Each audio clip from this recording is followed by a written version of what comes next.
नमस्कार, मैं हूं आशीष वर्मा। मॉर्निंग कॉल में आपका स्वागत है। शुरुआत इस वक्त की हेडलाइंस के साथ।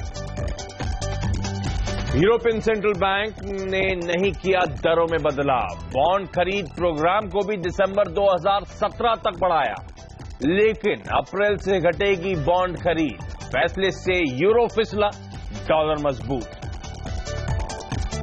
अमेरिकी मार्केट में बुल रन जारी, डाउ 19,500 के पार। ईसीबी के फैसले से उभरा यूरोपियन मार्केट, एशिया की अच्छी शुरुआत। जेएसपीएल का घाटा अनुमान से ज्यादा बढ़ा, मार्जिन्स पर दबाव। कर्जदाताओं ने भी बैलेंस शीट के फॉरेंसिक जांच के आदेश दिए, वहीं सेल के बीटा में सुधार। शीला फोम की लिस्टिंग आज 5 गुना सब्सक्राइब हुआ था इश्यू। आईपीओ का भाव ऊपरी बैंड पर 730 रुपए तय। डिजिटल पेमेंट करने वालों को सरकार की सौगात। रेल यात्रा, पेट्रोल, डीजल, इंश्योरेंस हुए सस्ते। 2000 के बिल पर सर्विस टैक्स भी माफ। जल्दी कोई न कोई आपको एक पैकेज इसके लिए आपके सामने आएगा। आपकी सिक्योरिटी भी ध्यान में रखी जाएगी। एक्ट में अगर संशोधन करना पड़ा तो एक्ट में भी संशोधन करें। और डिजिटल होते इंडिया को पुख्ता साइबर सिक्योरिटी देने की भी है तैयारी। आवास के प्रबंध संपादक आलोक जोशी से खास मुलाकात में वित्त राज्य मंत्री अर्जुन मेघवाल ने कहा, 100 रुपए के नोट की नहीं है कमी, लोग ना करें जमाखोरी। और शुक्रवार की सुबह हफ्ते का आखिरी कारोबारी सत्र, और देख लीजिए किस तरह से स्क्रीन नजर आ रही है। सिंगापुर में जो एसजीएक्स निफ्टी लिस्टेड है वो दिखा रहा है कि भारतीय बाजारों की आज फिर एक मजबूती के साथ शुरुआत होगी। आधे % से ज्यादा की मजबूती के इंडिकेशंस आते हुए, और भारतीय बाजारों में वैसे भी ध्यान रखें बहुत तगड़ा मोमेंटम अब पिकअप होता हुआ। और आज भी ग्लोबल संकेत पॉजिटिव। सबसे इंपॉर्टेंट कल सुबह मैं हाईलाइट कर रहा था वो यूरोपियन सेंट्रल बैंक की जो बैठक होनी थी, वो बैठक का आउटकम आ चुका। और एज एक्सपेक्टेड वो जो बॉन्ड बाइंग का प्रोग्राम है उसे एक्सटेंड कर दिया गया है, हालांकि उसका क्वांटम रिड्यूस हुआ है। नीरज मेरे साथ जुड़ेंगे, उनसे डिटेल में समझेंगे ईसीबी का फैसला क्या था। लेकिन यूरोपियन मार्केट्स ने भी दिन के लो से एक स्मार्ट रिकवरी दिखाई, मजबूती के साथ यूरोजोन के मार्केट्स क्लोज हुए। अमेरिकन मार्केट्स में वो ट्रंप रैली कंटिन्यू होती हुई नजर आ रही है, रुकने का नाम नहीं ले रहे वो मार्केट्स। फ्रेश हाईज पे 1/4 से आधे % के उछाल के साथ अमेरिका में कामकाज, इसीलिए एशिया पॉजिटिव है, इसीलिए एसजीएक्स निफ्टी दिखा रहा है कि भारतीय बाजारों की अच्छी शुरुआत होगी। हां, एक बात ध्यान रखें, एशियन मार्केट्स में मिला जुला रुझान और कुछ मार्केट्स अब लाल निशान में ट्रेड कर रहे हैं। तो एसजीएक्स निफ्टी की मजबूती क्या हमारी ओपनिंग तक कंटिन्यू होती है, उसको हमें कीनली वॉच आउट करना पड़ेगा। लेकिन सीएमबी आवाज के मार्केट से रिटा अनिल सिंघवी का मानना है कि भारतीय बाजारों में निफ्टी में आज खरीदारी करने के मौके होंगे। तो रणनीति क्या है अनिल से समझूंगा, और साथ साथ एसएमसी ग्रुप के मुदित गोयल भी जुड़ेंगे और उनसे भी होगी आज डिटेल में बातचीत। लेकिन पहले इस समय सबसे इंपॉर्टेंट है ग्लोबल संकेत, और मेरे सहयोगी नीरज वाजपेयी मेरे साथ जुड़ते हुए। नीरज, ईसीबी ने कल बॉन्ड खरीद को लेकर ऐलान किया है, क्या महत्वपूर्ण बातें निकल कर आई सामने? देखिए, यूरोपियन यूनियन के तमाम देश हैं, उनकी स्थिति को देखते हुए सेंट्रल बैंक ने ये तय किया कि जो बॉन्ड बाइंग प्रोग्राम मार्च में खत्म हो जाता उसको एक्सटेंड किया गया, यानी दिसंबर 2017 तक लगातार बॉन्ड बाइंग खरीदे जाएंगे। इसका मतलब ये सिस्टम में और ज्यादा लिक्विडिटी पंपिंग की जाएगी। हालांकि थोड़ा सा क्वांटम कम किया है, 80 बिलियन यूरो के हर महीने की खरीद को अब 60 बिलियन यूरो कर दिया गया है। लेकिन 60 बिलियन यूरो भी काफी बड़ी मात्रा और समय भी 9 महीने का काफी लंबा होता है, तो सिस्टम में जबरदस्त लिक्विडिटी आएगी। इसीलिए कल तमाम यूरोपीय बाजारों में आप देखिए अच्छी खासी तेजी देखने को मिली। लेकिन ये एक चिंता भी कहीं ना कहीं पैदा कर रहा है कि ये सिस्टम कब तक चलेगा, क्योंकि लिक्विडिटी जो एक्सेस मार्केट में आ रही है उससे इन्फ्लेशनरी प्रेशर यूरोपियन देशों में भी पैदा होगा। तो हालांकि जो ब्रेक्जिट के बाद नई सिचुएशन बनी है ब्रिटेन के लिए, और इटली में जो नई सिचुएशन बन रही है उसको देखते हुए तमाम सारे एनालिस्ट ये मान रहे हैं कि ये फैसला अच्छा जरूर है, कम भी किया है वो भी जरूरी था, लेकिन कहीं ना कहीं ये आगे जाते हुए थोड़ी परेशानी पैदा करेगा। लेकिन फिलहाल आज के लिए कह सकते हैं कि यूरोप के मार्केट से बहुत जबरदस्त संकेत है। आइए सुनते हैं मारियो द्रागी किस तरीके इसको पेश कर रहे हैं। Maybe you can explain to us what's the difference between what you did today and what people generally consider to be tapering. Thank you. Well, I mean, the word has meanings, several meanings depending on who's using it. But the way one would look, I mean, the natural way to look at a world like that is to have a policy whereby purchases would gradually go to zero, and that's not been discussed, or as a matter of fact, it's not even been on the table. तो जिस तरह के समझाना है कि आगे जाते हुए इसको कैसे टेम्पर किया जाएगा, इसके बारे में इनको आगे विचार करना है। लेकिन जो दुनिया भर के बाजार हैं, अगर आप उस पर नजर डालें तो वो बहुत तेजी थे। अमेरिकी बाजारों को आप देखिए, जबरदस्त तेजी वहां पे देखने को मिली है। उसकी एक तो वजह यूरोपियन मामला था, लेकिन दूसरा जो ट्रंप रैली, लगातार मैं इसको इंडिकेट कर रहा हूं कि ये ट्रंप रैली बहुत स्ट्रांग फंडामेंटल्स पे चलती हुई दिख रही है।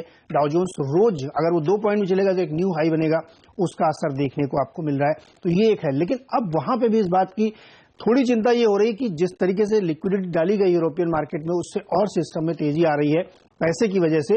वो अब ये सर्टेन कर रहा है कि फेड रेट हाइक तय है। अब केवल डिबेट शायद इस बात पे होगी कि वो 0.25% होगा या 0.5% तक फेड जा सकता है, क्योंकि ये अब जागे और दिक्कत पैदा कर सकता है। इस बीच जो इकोनॉमिक डेटा आया उनका, जॉबलेस क्लेम यानी बेरोजगारों की संख्या 2,58,000 रही, जो बिल्कुल उम्मीद के मुताबिक थी, कम हुई है और वही उम्मीद थी कि कम होके आएगी, तो वो एक संकेत था। क्रूड और गोल्ड में बहुत ज्यादा मूवमेंट नहीं था। गोल्ड लगातार कमजोर होगा क्योंकि जो एक तो लिक्विडिटी बढ़ी है, दूसरा जो फेड का रेट वाला मामला है वो सामने दिख रहा है। क्रूड में हालांकि 1-8% के बीच का वो एक बाउंस बना हुआ है, लेकिन उसको बहुत सिग्निफिकेंट ट्रेंड के तौर पर नहीं लेना चाहिए। तो दोनों ही मार्केट्स, अमेरिका, यूरोप, जबरदस्त तेजी का संकेत बना हुआ है और शायद भारतीय बाजारों ने कल इसको प्रीएम्प्ट किया था, इसीलिए एक बेहतरीन रैली कल ही भारतीय बाजारों में आपको देखने को मिली थी। ओह यस, बहुत स्ट्रांग सेशन था।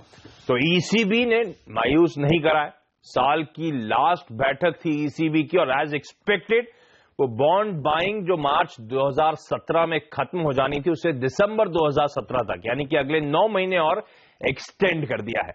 हालांकि टेपरिंग के पहले संकेत आ रहे हैं, यानी कि बॉन्ड खरीद अब ठंडी पड़ती हुई नजर आएगी। उसका पहला इंडिकेशन बाजार, इसलिए कल यूरोपियन मार्केट्स भी एकदम अचानक गिर गए थे, क्योंकि पहले 80 बिलियन यूरोज मंथली परचेज को घटाकर 60 बिलियन यूरोज कर दिया गया है। लेकिन ध्यान रखें, बाजार एक्सपेक्ट कर रहा था कि 6 महीने तक इसे एक्सटेंड करेंगे 80 बिलियन यूरोज की करंट रन रेट पे। तो अभी जो क्वांटम कमिट कर रहे हैं द्रागी साहब, वो बड़ा है। और स्पेसिफिकली उन्होंने कहा है, ईसीबी ने उस प्रेस कॉन्फ्रेंस में, मारियो द्रागी साहब ने, कि अगर जरूरत पड़ी तो टेपरिंग को रिव्यू करा जाएगा, जरूरत पड़ी तो बढ़ाया जाएगा। तो ऐसा नहीं है कि क्वांटम फिक्स्ड है, लेकिन हाँ, एक टेपरिंग के संकेत जरूर आते हुए। अच्छा, इस बीच डॉलर इंडेक्स पे नजर रखें। कल इंडियन मार्केट में उछाल का एक बड़ा रीजन था कि डॉलर इंडेक्स ठंडा पड़ रहा था, अच्छा खासा ठंडा पड़ा था। आज वापस 101 के लेवल्स के ऊपर कामकाज करता हुआ, तो ये इंपॉर्टेंट होगा। हफ्ते का आखिरी ट्रेडिंग सेशन भी थोड़ा कॉशियस अप्रोच होगा मार्केट्स के लिए। लेकिन क्योंकि मैं इक्विटी मार्केट्स की बात कर रहा हूं, कल आपको याद होगा, जैसे नीरज भी हाईलाइट कर रहे, बहुत स्ट्रांग सेशन था। हमने बहुत तगड़ी मजबूती दिखाई, चौतरफा खरीदारी थी। सेंसेक्स निफ्टी में 2.25% का उछाल, जहां कल मार्केट खुला था गैप अप के बाद, वही दिन के लोज बने। आसान शब्दों में, यानी कि उसके बाद लगातार बाइंग चलती रही और दिन के हाईज पे जाके इंडियन मार्केट्स ने कल क्लोज दिखाया। निफ्टी में ऑलमोस्ट 150 अंक की मजबूती, 8250 के बहुत करीब जाके कल हम क्लोज हुए हैं। मिड कैप स्मॉल कैप्स में अच्छी खरीदारी थी, 1.5% के आसपास का उछाल था, इसलिए मार्केट ब्रेथ पॉजिटिव थी। 4 में से 3 शेयर हर निशान में, यानी कि ऑलमोस्ट 75% शेयर जितने ट्रेड कर रहे थे, कल हर निशान के साथ कामकाज कर रहे थे। और वजह थी वो ग्लोबल मोमेंटम जो आज भी हमें नजर आ रहा है। ट्रंप रैली अभी भी यूएस में कंटिन्यू होती हुई। कल तो खैर डॉलर इंडेक्स सपोर्टिव था। एफआईआई की बाइंग, कल के आंकड़े आपकी स्क्रीन पर आते हुए, 2 दिनों से बाइंग थी, हमें लग रहा था बहुत पॉजिटिव है, 200 करोड़ रुपए के आसपास की बाइंग थी। कल तो बाइंग का मोमेंटम भी पिकअप होता हुआ कल ट्रेड में एफआईआईज ने 700 करोड़ रुपए की कैश मार्केट में बाइंग करी है। तो एक और इंकरेजिंग सिग्नल आता हुआ आपके लिए आपकी स्क्रीन पर। ऐसे में आज के लिए रणनीति क्या हो? एक अच्छा खासे गैप अप के इंडिकेशंस आ रहे हैं एसजीएक्स निफ्टी से, शायद आधे % के आसपास की मजबूती होगी ओपनिंग में ही। उसके बाद मेरी रणनीति क्या होनी चाहिए? सीएनबीसी आवाज के मार्केट से डेटा अनिल सिंह भी अब मेरे साथ जुड़ते हुए। अनिल जी हाय, गुड मॉर्निंग। एक तो पहले बताइए, एसजीएक्स निफ्टी की मजबूती एक्सपेक्ट कर रहे हैं आपके ओपनिंग तक कंटिन्यू होगी, क्योंकि एशिया थोड़ा ठंडा कामकाज कर रहा है। दूसरा, अगर वाकई इतना तगड़ा गैप अप होता है तब मेरी रणनीति क्या होगा? फर्दर लेग्स है इस मार्केट में, खरीद लूं? गुड मॉर्निंग आशीष। मजबूत तो खुलेंगे, इसमें कोई डाउट नहीं। भले एशिया ज्यादा मजबूत नहीं, हाँ, लेकिन गिरना नहीं चाहिए बहुत। अगर सुस्त भी है एशिया में कारोबार तो कोई दिक्कत वाली बात है नहीं, पहली बात। दूसरी बात, खुलने के बाद क्या करें, तो मुझे लगता है कि अगर बहुत गैप से खुल गए तो फिर नहीं खरीदेंगे। और मैं जिस लेवल का इंतजार करूंगा वो होगा 8,300। 8,300 के ऊपर टिकना जरूरी है, बंद होना आज जरूरी है। ये बहुत अहम लेवल है और यहाँ पर हाईएस्ट ओपन इंटरेस्ट बना हुआ है कॉल्स में, तो अगर बाजार को रुकना है, थोड़ी बहुत प्रॉफिट बुकिंग दिखानी, तो यही सही लेवल है। दूसरा ये कि भाई हफ्ते का आखिरी दिन है, तो थोड़ा सा अगर तेजी बननी तो एक ही रीजन से बनेगी और वो ये कि सेकंड हाफ में यूरोप कैसा प्रदर्शन करता है आज फिर से। तो यूरोप आज इंपॉर्टेंट होगा। अगर यूरोप में आज फिर से रिकवरी आ जाए या मतलब फिर से तेजी बने और तब तो हम 8,300 के ऊपर बंद होने की कोशिश करेंगे। अदरवाइज होगा ये कि एशिया को देखकर हम थोड़ी सुस्त शुरुआत करेंगे। हो सकता है 50-55 पॉइंट जो एसजेक दिख रहा है उतना ना खुले, 10-20 पॉइंट ऊपर खुल जाए, फिर थोड़ा और ऊपर जाने की कोशिश करेंगे। लेकिन 8,300 के ऊपर क्लोज होना, वहां टिकना जरूरी। तो मेरी राय ये होगी कि एक तरह से खरीदारी का रुझान रखें। 8,200 8,300 आज की ट्रेडिंग रेंज दिख रही है, तो स्टॉप लॉस तो क्लियरली डिफाइंड है, मुश्किल नहीं है। 8,200 के आसपास स्टॉप लॉस रखना चाहिए और 8,300 8,325 का टारगेट रखें। एग्रेसिव ट्रेडर है तो एक छोटे मुनाफे के लिए वहां शॉर्ट कॉल ले सकते हैं कि 8,350 का स्टॉप लॉस लगाकर इस रेंज में शॉर्ट करें, लेकिन ना भी करें तो ठीक है। बैंक निफ्टी बड़ा इंटरेस्टिंग है, कल वीकली एक्सपायर की 18,500 के ऊपर हो पाई, तो एग्जैक्टली 18,500 पर ही एक्सपायर हुए। तो अब आज बैंक निफ्टी को बढ़ना है तो 18,650 और 18,800 ये दो लेवल ऊपर की तरफ नजर आ रहे हैं, लेकिन बेहद स्ट्रिक्ट स्टॉप लॉस के साथ ट्रेड करना चाहिए बैंक निफ्टी में 18,300, क्योंकि अगर कमजोरी हुई या प्रॉफिट बुकिंग आई एशिया की तर्ज पर तो वो सिर्फ बैंकिंग शेयरों में पहले आएगी। तो ओवरऑल रुझान पॉजिटिव है, डेटा अच्छे, हम ग्लोबल संकेतों के बजाय अपने फैक्टर्स पर ज्यादा भरोसा करेंगे और उस लिहाज से रुझान खरीदारी का ही रखना चाहिए। लेकिन जो कल इतनी मजबूती देख चुके हैं, उसके बाद परसों देख चुके, तो थोड़ी रफ्तार धीमी पड़ेगी बस। ओके, तो मोमेंटम पॉजिटिव साइड में, रफ्तार कल जैसी शायद ना देखने को मिले, लेकिन खरीदारी करने के मौके ढूंढें। अनिल कह रहे हैं 8200 के स्टॉप के साथ आप अप्रोच करें 8300 8325 के टारगेट्स के लिए, और बाजार का आज शुक्रवार के दिन 8300 के ऊपर जाना और टिकना बहुत इंपॉर्टेंट है अगर ये मजबूती यहां से कंटिन्यू होनी है। यूरोपियन मार्केट्स की ओपनिंग जो आज 1:30 बजे के आसपास होगी भारतीय समय अनुसार, उस पर आप खास तौर पर नजरें बना के रखें। अगर वहां पे मोमेंटम कंटिन्यू होता है तो शायद भारतीय बाजारों में भी आज अच्छा क्लोज आपको देखने को मिले। लेकिन चलिए बाजार पे एक और expert SMC group of companies के मुदित गोयल जोड़ रहे हैं। मुदित, आपकी चार्ट्स की रीडिंग क्या कहती है? कितना और मोमेंटम बचा हुआ है? क्या आज भी खरीदारी करने के मौके हैं? बिल्कुल, मॉर्निंग आशीष जी। देखिए, टेक्निकल स्ट्रक्चर अगर देखता हूँ तो काफी पॉजिटिव नजर आ रहा है। सबसे पहले कहूंगा नवंबर मंथ में एक बड़ा डिप हमने मार्केट्स में देखा था 8600 से लेकर 7910 तक का। इस पूरे डाउन स्विंग का अगर हम 50% रिट्रेसमेंट लेते हैं तो 50% रिट्रेसमेंट 8,250 के आसपास निकल कर आता है और कल के सेशन में निफ्टी ने उस लेवल को टेस्ट किया। साथ ही साथ एक और चीज कहूंगा, अगर किसी भी हम डाउन स्विंग का 50% रिट्रेस कर लेते हैं तो उसके बाद ये मानकर चलना चाहिए कि ट्रेंड रिवर्स हो चुका है और अब बड़ी तेजी की उम्मीद की जा सकती है। और आरबीआई पॉलिसी के बाद जिस तरह से मार्केट में दहाड़ लगती है वो तो यही दर्शाती है कि एक बड़ी तेजी यहाँ से ड्यू है और आने वाले दिनों में एक अच्छी तेजी मार्केट में देखने को मिल सकती है। तो इसलिए निफ्टी को बाय करने की सलाह दूंगा। 8,320 के टारगेट के लिए स्टॉप लॉस होगा 8200 का। अच्छा, कोई कंफ्यूजन नहीं, दोनों एक्सपर्ट्स मानते खरीदारी करके चले और ऑलमोस्ट सिमिलर लेवल्स की बात हो रही है। 8200 अनिल ने भी मेंशन करा था, मुझे भी वही कह रहे हैं, उन लेवल्स पे अपने स्टॉप लॉसेस प्लेस करें। अनिल का भी कहना था 8300 8325 के टारगेट्स, मुदित कह रहे हैं 8320 तक के लेवल्स के अप्रोच करना चाहिए। मुदित, आपने एक बात कही, यहां से बड़ी लंबी तेजी के संकेत मिल रहे हैं। अगर ये मोमेंटम वाकई पिकअप हो जाए तो इवेंचुअल टारगेट्स निफ्टी पे आपके क्या होंगे? आशीष, जो नेक्स्ट टारगेट निकल कर आता है अगर 8320 को हम होल्ड कर पाते हैं तो मुझे लगता है 8,745 ये एक अगला टारगेट हो सकता है, क्योंकि जैसे जैसे करेक्शन मार्केट में आई थी और मार्केट रिवर्सल्स में वो सारी कैंडल्स को एक साथ ही फिल करता हुआ जाएगा। तो मुझे लगता है 8,8320 के अगर टारगेट अचीव होते हैं और निफ्टी होल्ड कर पाता है तो 8,745 तक के भी अपसाइड मूव आने वाले दिनों में निफ्टी में देखने को मिल सकते हैं। अनिल भी कह रहे थे 8300 के ऊपर टिक गया तो शायद फर्दर मोमेंटम की तैयारी करें। मुद्दत कह रहे हैं 8320 के ऊपर अगर जाता है, उसके ऊपर टिकता है तो शायद आपको फिर यहां से और बड़े टारगेट्स खुलते हुए नजर आए। 8445 तक के लेवल्स के लिए फिर आप निफ्टी में अप्रोच कर सकते हैं। अच्छा मुद्दत, तो निफ्टी का कॉल था, कोई स्टॉक स्पेसिफिक आइडियाज हो तो वो भी शेयर करें। बिल्कुल आशीष जी, आज जो मैं स्टॉक उतारूंगा वो बहुत ज्यादा लाइमलाइट में स्टॉक नहीं है, लेकिन टेक्निकल स्ट्रक्चर पॉजिटिव नजर आ रहा है। बाटा इंडिया को बाय करने की सलाह दूंगा। स्टॉक ईयरली लो बना रिसेंटली और ईयरली लो के बाद स्टॉक में कंसोलिडेशन देखने को मिला और कल के सेशन में कंसोलिडेशन ब्रेकआउट आया है। अगर स्टॉक में मोमेंटम आना है तो ये सही समय है स्टॉक के लिए और यहाँ से बड़ी तेजी की उम्मीद बाटा जैसे काउंटर में की जा सकती है। तो बाटा इंडिया को बाय करने की सलाह दूंगा 440 के टारगेट के लिए। स्टॉप लॉस होगा 416 का। दूसरा काउंटर है सेंचुरी टेक्सटाइल का। स्टॉक का टेक्निकल स्ट्रक्चर बेहद इंप्रेसिव नजर आ रहा है। स्टॉक में एक पैटर्न बना था, असेंडिंग ट्रायंगल पैटर्न, और कल के सेशन में उस पैटर्न का ब्रेकआउट आया। पैटर्न के हिसाब से जो टारगेट निकल के आ रहे हैं 880 और 900 रुपए के लिए। अगर कोई पोजिशनल ट्रेड करना चाहता है 880 और 900 रुपए के टारगेट के लिए बाय करके चल सकता है सेंचुरी टेक्सटाइल को। इंट्राडे के लिए 840 रुपए का टारगेट है, स्टॉप लॉस होगा 810 का। ओके, तो निफ्टी में खरीदारी और दोनों स्टॉक्स जो मुझे रिकमेंड कर रहे हैं, दोनों खरीदारी करने की सलाह। बाटा और सेंचुरी टेक्सटाइल्स खरीदारी करने के मौके, लेवल्स आपकी स्क्रीन पर। मुझे आपका धन्यवाद। और अब बाकी एक्सपर्ट्स की राय आपकी स्क्रीन पर आएगी, जिनसे हमारी टीम ने आज सुबह बात करी है। आज की टॉप पिक्स, एंजल ब्रोकिंग के टेक्निकल एनालिस्ट समीर चौहान का मानना है टाटा मोटर्स का डीवीआर निफ्टी के टॉप गेनर्स में कल था। 4.5% की मजबूती थी, मोमेंटम स्ट्रांग है। आज भी खरीदें 324 के टारगेट्स के लिए। स्टॉप लॉसेज आपकी स्क्रीन पर आ रहे हैं। महिंद्रा एंड महिंद्रा में भी खरीदारी करने के मौके ढूंढने चाहिए। ऐसा एंजल ब्रोकिंग के समीर चौहान का ही मानना है। 1260 के टारगेट्स के लिए यहां पे अप्रोच करें, 1170 के लेवल्स पे अपना स्टॉप लॉस प्लेस करें। चॉइस ब्रोकिंग के एसोसिएट डायरेक्टर सुमित बगाड़िया साहब का मानना है अदानी पोर्ट, ये सब वो कल के टॉप परफॉर्मर्स हैं निफ्टी के। ये स्टॉक कल 3.5% मजबूत था। आज भी खरीदारी करने के मौके, 280 के स्टॉप के साथ 298 के टारगेट्स के लिए। पावर फाइनेंस कॉर्पोरेशन, या जिसे हम पीएफसी के नाम से जानते हैं, यह भी सुमित का मानना है खरीदारी करनी चाहिए। 128 के स्टॉप के साथ 140, 142 तक के इवेंचुअल टारगेट्स के लिए यहां पे अप्रोच करें। आईडीबीआई कैपिटल के एके प्रभाकर, जो कि हेड रिसर्च है वहां के, उनका मानना है कैस्ट्रॉल में खरीदारी करनी चाहिए। 413 के टारगेट्स के लिए अप्रोच करें। और उनका मानना है सेंचुरी प्लाई भी अच्छा लग रहा है इस समय चार्ट्स पे, 177 के टारगेट्स के लिए। तो आज 5 नहीं 7-8 ट्रेडिंग कॉल्स आपके लिए आपकी स्क्रीन पर आएंगे।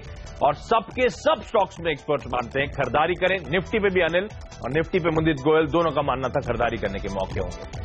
लेकिन चलिए, ये तो रहा टेक्निकल एस्पेक्ट, मार्केट का टेक्निकल आइडियाज थे आज। लेकिन कौन से टॉप 5 शेयर्स रहेंगे फोकस में खबरों की वजह से? नीरज मेरे साथ बने हुए। नीरज बताएं। देखिए, पहला स्टॉक होगा केपीआर मिल्स, और इसमें बोर्ड ने कंपनी के बायबैक को मंजूरी दी है। तकरीबन 10% तक के स्टॉक जो है वो बायबैक किए जाएंगे और 660 रुपए इसका प्राइस रखा गया है, जो करंट प्राइस से करीब 10% ऊपर कहा जा सकता है। तो ये स्टॉक आज तेजी का रुझान दिखा सकता है। यूनाइटेड ब्रूवरीज, यहाँ पे खराब खबर है, क्योंकि इन्फोर्समेंट डायरेक्टरेट ने करीब 1400 करोड़ की प्रॉपर्टी सीज करी है इनकी, जो किंगफिशर मामले से रिलेटेड थी। तो ये एक बड़ा झटका इसका स्टॉक के लिए हो सकता है। तो यहाँ पे थोड़ा सा दबाव देखने को मिलेगा। टाइम टेक्नोप्लास्ट अगला स्टॉक होगा। अच्छी खबर है इनके लिए, बोर्ड मीटिंग है इनकी 13 दिसंबर को, जिसमें फंड रेजिंग के प्लान किए जाएंगे, जिसमें प्रेफरेंशियल, QIP, बॉन्ड जैसी जो भी हैं, तो यहाँ पे एक तेजी हो सकती है।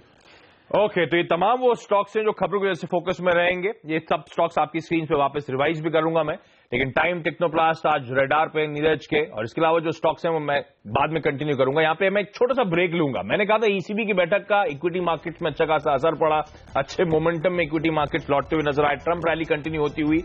लेकिन कमोडिटी मार्केट्स में भी इक्वली इंपैक्ट देखने को मिल रहा है। ध्यान रखें, सोना कल फिसलता हुआ नजर आया था ईसीबी के डिसीजन के बाद। हालांकि कच्चे तेल में कुछ फर्दर मोमेंटम लौटा है। ऐसे में रणनीति क्या हो, इस पर बातचीत होगी। और साथ साथ जो टॉप 5 शेयर नीरज के साथ कंटिन्यू करूंगा इस छोटे से ब्रेक के बाद।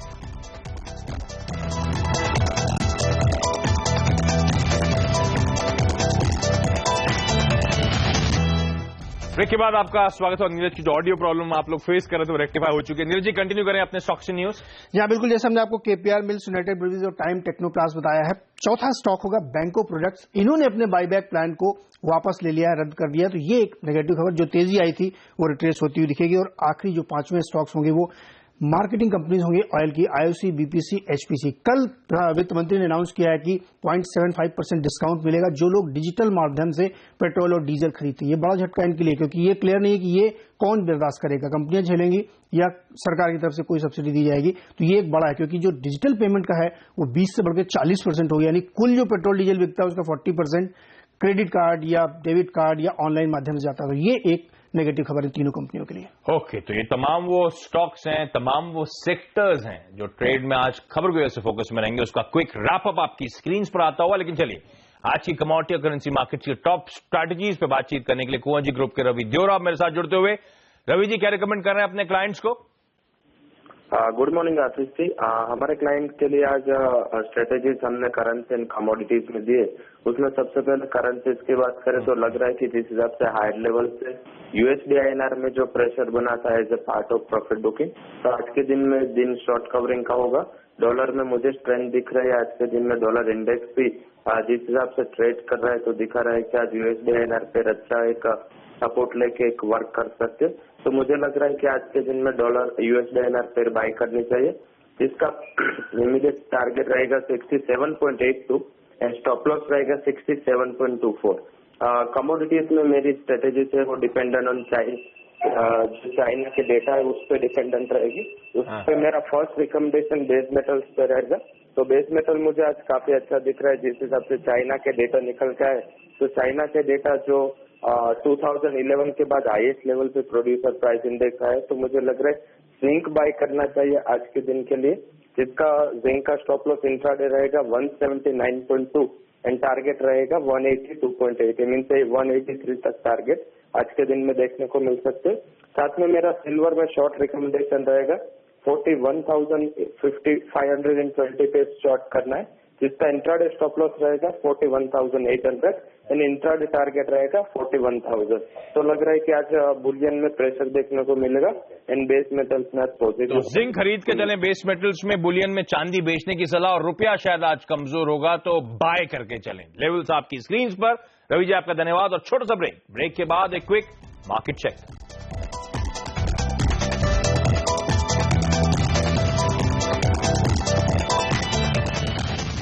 ब्रेक के बाद आपका स्वागत है। हफ्ते का आखिरी ट्रेडिंग सेशन। ग्लोबल संकेत आज भी मजबूत, इसलिए एसजीएक्स निफ्टी आपकी स्क्रीन पर आधे % के उछाल के साथ कामकाज करता हुआ। आउट परफॉर्मेंस इसीलिए भी आ रहा है एशियन मार्केट्स के मुकाबले क्योंकि भारतीय बाजार में एफआई की खरीदारी लौटती हुई। कल कैश मार्केट में 700 करोड़ रुपए की खरीदारी का आंकड़ा आता हुआ। ऐसे में दोनों एक्सपर्ट्स अनिल सिंघवी और मुदित गोयल दोनों से बातचीत थी। दोनों का कहना है 8200 के स्टॉप के साथ 8300, 8325 तक के टारगेट के लिए आज अप्रोच है। चलिए मॉर्निंग कॉल में आज के लिए इतना ही। अब वक्त तो चला एक छोटे से ब्रेक का। ब्रेक के बाद आपके लिए लेकर आएंगे स्टॉक 2020। नमस्कार।